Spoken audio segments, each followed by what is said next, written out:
Hello there, this is Big Benedict. We're playing Max Payne 3 on old school difficulty, and this is the second of the flashback chapters with our protagonist here, or I should say anti-hero. And we're on chapter 8 of 14, and the three clues for this chapter are actually gravestones appropriately, and they're not too hard to find, but whenever I do this chapter, the monologues that Max Payne utters when he examines them, I feel kind of bad because I don't know the backstory of this game, and let's just be honest, I never will, because I'm pretty narrow-minded about things, and I realize that. In fact, somebody was asking me, Daily Stealth, in fact, I'll mention him if he doesn't mind, because he's been a subscriber since I think 2012. And that kind of loyalty it really makes me feel good. And the fact that people keep coming back to me as much as I complain and stuff, I wanted to say thank you for that. But the guy was kind of irritated because, you know, my obstinate nature. I said something about that I didn't want to cover Metal Gear Solid 5. And before I talk about that, though, coming up here is actually a really good idea. Only rarely will these guys come up here, and the best thing to do is just approach that low wall up here and then just do a backwards shoot dodge, and you should be able to hit these guys pretty easily without too many penalties. But I think I may have remarked on the Metal Gear Ground Zeroes guide that I would, you know, there's a possibility. I don't remember what I said there, but maybe there was some kind of a promise that I might cover Metal Gear Solid 5, and that was probably stated just because I was having fun with Ground Zeroes, and I'm just kind of cautious these days of games. After having got burnt on Arkham Knight, I still can't believe that game is not available on the PC. They must have really had a lot of work to do there. Anyway, the guy with the grenade launcher is your number one target here. And what I was mentioning a moment ago, though, was just the fact that I know covering new games, especially, well, not new games, but not per se. What am I fucking saying? New games like that are new to me, even though they're not new. That's a good way to mix things up on this channel, and also covering new games, but they don't really appeal to me too many times.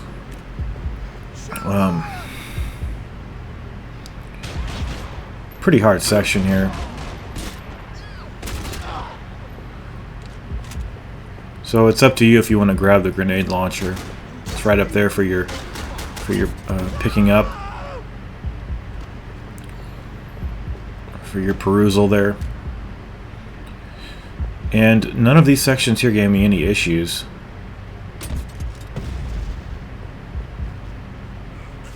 And it looks like we're just about dead. But you don't want to go to the next area unless you examine one of these gravestones up here.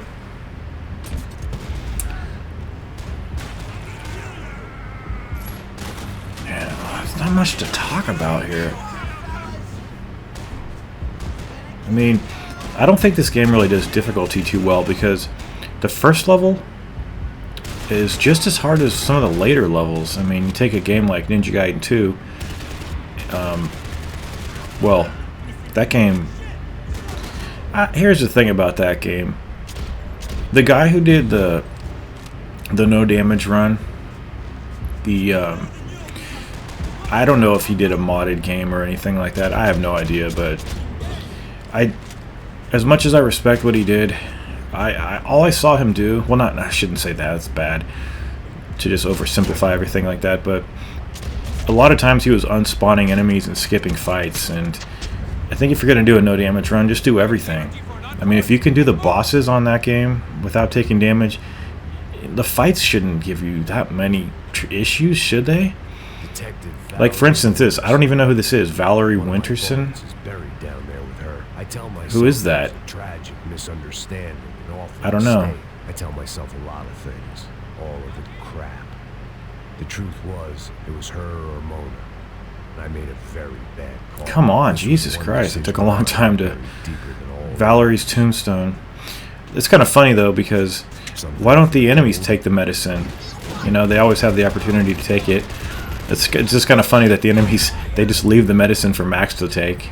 Even though this is pretty hard, and I think all I have is the handgun again because my game crashed.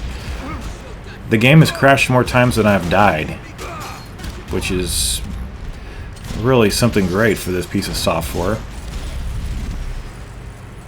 And here's a final thug to take care of, and you're going to get another checkpoint. I actually went on to the multiplayer for this game just to... the only reason I went on there, you know, Lord forgive me, was I just wanted to see if it was free, and I guess it is free. But like after it was less than a minute, I exited out. I don't understand how people can have fun running around and killing people. It's just the dullest thing I've ever heard. You know, and speaking of that, Cliffy B's got his new game coming out, Lawbreakers, first-person arena shooter, free to play.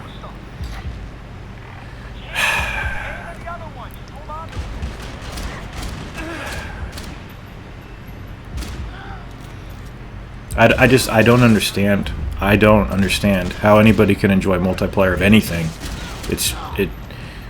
I don't understand that. The player versus the engine has always been what I like to do, and I know I'm my own person, but why? I just don't understand, and also how I could be in the minority so greatly. Like, I can't comprehend how anybody can enjoy any type of multiplayer. Like, it doesn't even matter if it's Gears of War. I'd never touch multiplayer. Flying around like fucking Superman. I love the enemies on this game, on this particular chapter. They're so... just their voices and, you know, motherfucker. This actually gave me quite... Looks like... There's two spawn... Is that the same guy right there? No. But this actually is pretty difficult because some of these areas behind the gate, they're not covered. And I don't know why I'm not struggling on this difficulty. Like, I want there to be some inherent struggle when I play these games, and there isn't. And maybe Rockstar doesn't really know how to do difficulty too well. I mean, because on hardcore, it's extremely difficult, but the thing is, like, you keep getting revived constantly. It's like on Gears of War 2, where on the second hardest difficulty, below insane, whatever the fuck it is, hardcore or hardened or something, like when you die, you fall down and then you get revived by your teammates. And I think it goes for Judgment too. I don't understand people that don't like Gears of War Judgment. It's a good campaign. It's a great single player campaign.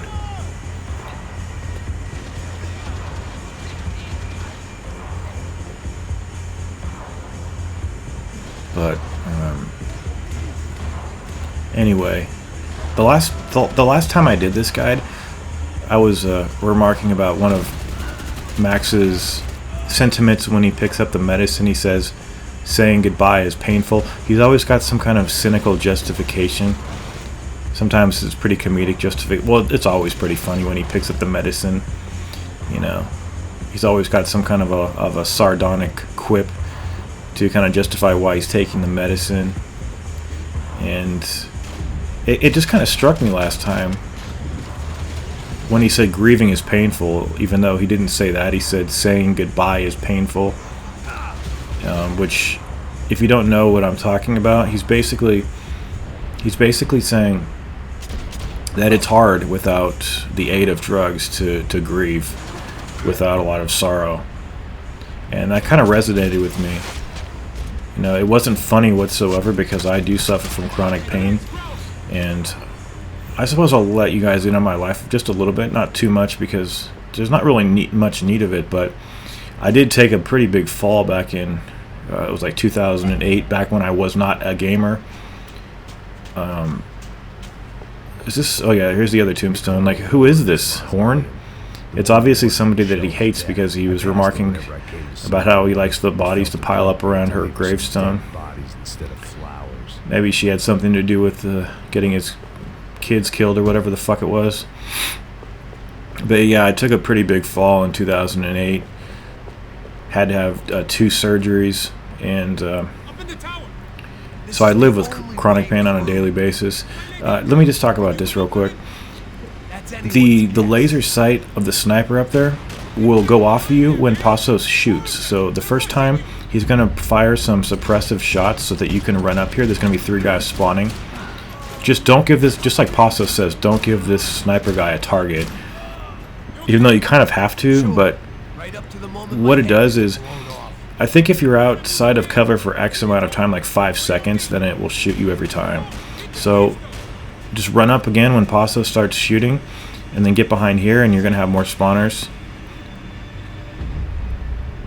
I got the handgun again. And it's only going to let you shoot the sniper if you push up to this position. There's going to be another sniper at the end as well. But yeah, I took a pretty big fall, and there's no need to talk about what the fall was. The fall of Max Payne, whatever it was. What was that? The fall of mankind or something? And it's a drain on... You would think it's just a physical thing, but it takes a toll on you mentally too. Just because it saps all of my willpower out sometimes, especially when I don't have medicine, which is... It's never an issue because I don't abuse medicine. I take it to help me. My body depends on it just because, you know, just like my body depends on blood pressure medicine because I have high cholesterol that's inherited from my genetic makeup. But there really is a lot of pain in this world. And I just wanted to mention, you know, and it's cyclical too. Mental pain can have a physical effect too. That's why some of these antidepressants, they actually act as pain relievers too. I honestly don't know how it is. I read an article quite a while ago, many years ago, and I just didn't retain that aspect of it, but it was so fascinating that I did read it.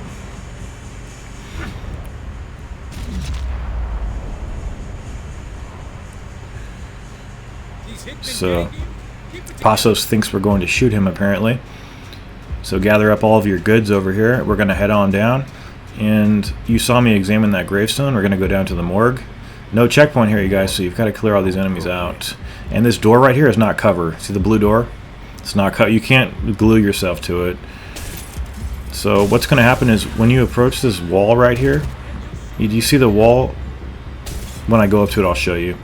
This wall right there. There must be a tripwire point in between that blue door. Remember the blue door? Remember, guys, that blue door I just mentioned? Like you guys are kindergartners or something? No, one of my subscribers mentioned something to me, son of Savile, or Seville. I'm not sure. Which is it, sir? If you're listening, and he always is because he's loyal. And he mentioned something like I was, I think on Twitter I was remarking that, you know, it's kind of sad that I don't have many subscribers, and he was just mentioning that at least they're not kids, at least they're not sheep, like some of the audience members of these larger channels. And I got to give him credit. That was a very astute observation. That was it hit home with me. So I'm going to shoot this gasoline. Oh, whoa, motherfucker! Fucking dog, man. Did you see that guy? Fucking dog's bitch, man. I hate when they sneak up on you like that. But don't go in this room if you're going to shoot this thing right here. Right there. You can go in there, but I killed myself one time. And whoa.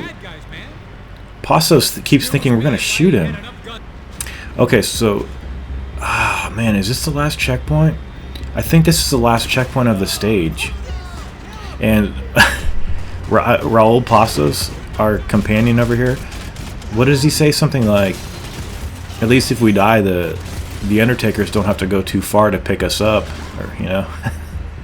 And it's also funny because when the father of the son that Max kills in the bar has detained Max and Raul, Max, who killed the son, says to the father, "Sorry about your loss," and he says it in the most just normal, benign way. I'll talk about these pianos in another video, but it's basically a progression of getting the right keys. I think he just has to relax or something. So, but the guy says, "You killed my son, you killed my fucking son," and Max says, "Sorry about your loss," like he had nothing to do with the butchering. And then Raul says, what does he say? Something like, "My condolences," or something. It's so great. Okay, but this is a protection scenario. But look, it's already over. Take care, you guys. I'm out.